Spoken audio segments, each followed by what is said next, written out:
लेकिन इंपॉर्टेंट यहाँ पर ये भी है कि आपको याद होगा बानी पीटीआई ने कहा था कि 5 अगस्त चूंकि मेरी गिरफ्तारी अमल में लाई गई थी, लिहाजा उस दिन तहरीक जो है वो अपनी उरूज पर होनी चाहिए। कल अली अमीन गंडापुर साहब ये कह फरमा रहे थे कि 5 अगस्त से एहतजाजी तहरीक जो है वो शुरू होगी। ये कुछ समझ नहीं आ रहा, अगर तहरीक तब से शुरू होगी तो फिर वो उरूज पर जो होना थी वो एक बहुत बड़ा क्वेश्चन मार्क है। रिजवान रज़ी साहब, क्या तैयारी है फिर इन लोगों की?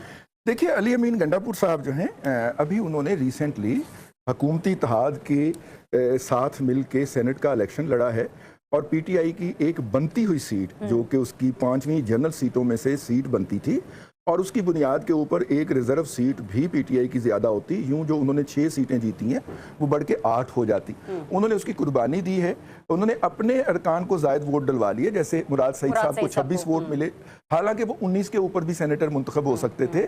इस तरह बाकी किसी को 22 दिलवाए हैं, फिर 22, फिर किसी को 21 दिलवाए हैं।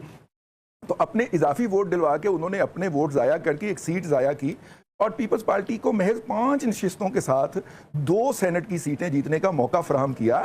तो मेरा मतलब है उसके फौरन बाद मतलब कोई अगर ये कहे कि ये उन्होंने कुछ लेन देन नहीं किया या मुज़ाकरात नहीं किए तो मैं तो भाई फिर उसकी बात के साथ एग्री नहीं करता। ये जो है इसी तरह बहुत सारी बातें जैसे जो है वो बहुत सारी कह रहे हैं कि वो जो एक निश्चित जिसका भी आप जिक्र कर रहे हैं उसके बदले अली अमीन ने कुछ ना कुछ लिया होगा पाकिस्तान तहरीक इंसाफ की, बानी पीटीआई की। मैं अर्ज करता हूं ना, बेशतर मर्तबा कहा गया कि तैमूर झगड़ा साहब को आप एडवाइजर बनाएं और एडवाइज, लेकिन उनको अभी तक आज की तारीख तक अली अमीन गंडापुर साहब ने एडवाइजर नहीं बनाया। मिसाल यूसुफजई साहिबा एडवाइजर बनी लेकिन उनको फिर उस ओहदे से हटा दिया गया। अब बैरिस्टर सैफ को वो हटवाना चाह रहे थे लेकिन उन्हें नहीं हटाया गया, बल्कि वो सबसे मजबूत मुशीर हैं इस वक्त और वजीर से भी ज्यादा पावर्स एंजॉय कर रहे हैं। तो ऐसी सूरत के अंदर पहले भी वो ये कह चुके हैं कि 3 माह के अंदर मैं तहरीक को उठाऊंगा। तो अब उन्होंने कह दिया कि 5 अगस्त तो वो नुक्ता आगाज होगी।